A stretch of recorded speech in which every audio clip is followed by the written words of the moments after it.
ભરૂચ નગરપાલિકાના ward number 8ના નીલકંઠનગર અને સિદ્ધનાથનગરને જોડતા રોડની ખાતમુહૂર્ત વિધિ પાલિકા પ્રમુખ આરવી પટેલના હસ્તે યોજાઈ હતી। જો કે આ અંગેની જાણ વોર્ડના અપક્ષ સભ્ય મનહર પરમારને કરવામાં ન આવી હોવાથી પ્રમુખ સામે ફરિયાદ નોંધાઈ હતી। વોર્ડ નંબર 8ના નીલકંઠનગર તેમજ સિદ્ધનાથનગરને જોડતા રોડનું સ્વર્ણિમ જયંતિ મુખ્યમંત્રી યોજના અંતર્ગત રૂપિયા 39 લાખ કરતાં પણ વધુના ખર્ચે બનાવવામાં આવનાર છે, જેની ખાતમુહૂર્ત વિધિ પાલિકા પ્રમુખ આરવી પટેલના હસ્તે અને વોર્ડ નંબર 8ના ભાજપના સભ્યોની ઉપસ્થિતિમાં યોજાઈ હતી।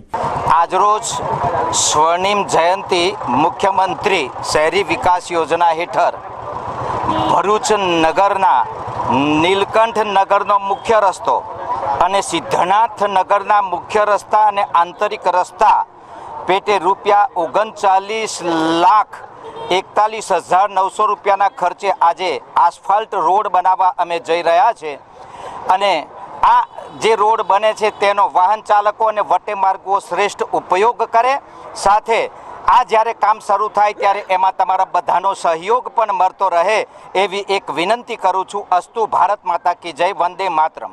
આ ખાતમુહૂર્ત વિધિ અંગેની જાણ વોર્ડ નંબર 8ના જ અપક્ષ સભ્ય મનહર પરમારને કરવામાં આવી ન હોવા અંગે પ્રમુખને તેઓએ ફરિયાદ કરી ઓરમાળ્યું વર્તન રાખવામાં આવતું હોવાનો આક્ષેપ કર્યો હતો।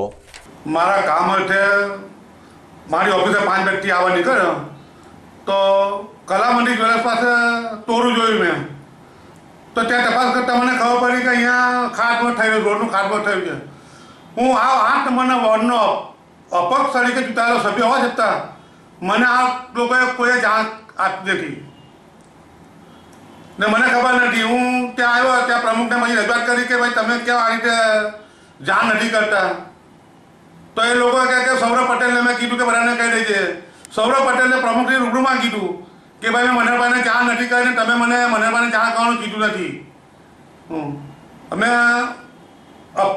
મહામંત્રી જીગ્નેશ બિસ્ટ્રીને કે તમે કીધેલું, પણ જીગ્નેશ બિસ્ટ્રી આપણી મને કોઈ જાણ કરવામાં આવી નથી ને આ વોર્ડની અંદર એટલું બધું ઓરમાઈ વર્તન રાખવામાં આવે છે અને બિલકુલ લોકોના કામો થતા ગંદકી તો એટલી બધી ફેલાઈ ગઈ છે કે જેનો હિસાબ નથી। હું રોજ જ વોટ્સઅપ પર ફેસબુક પર ફોટા મૂકું છું ને પ્રમુખના મોબાઈલ પર પણ ફોટા મૂકું છું, પણ કોઈ ધ્યાનમાં લેવા આવતું નથી ને લોકોને ત્યાં ગંદકી એટલી છે કે બીમારી ફેલાઈ ગઈ છે, પણ બિલકુલ ધ્યાન પર લેતા નથી ગરીબોનું।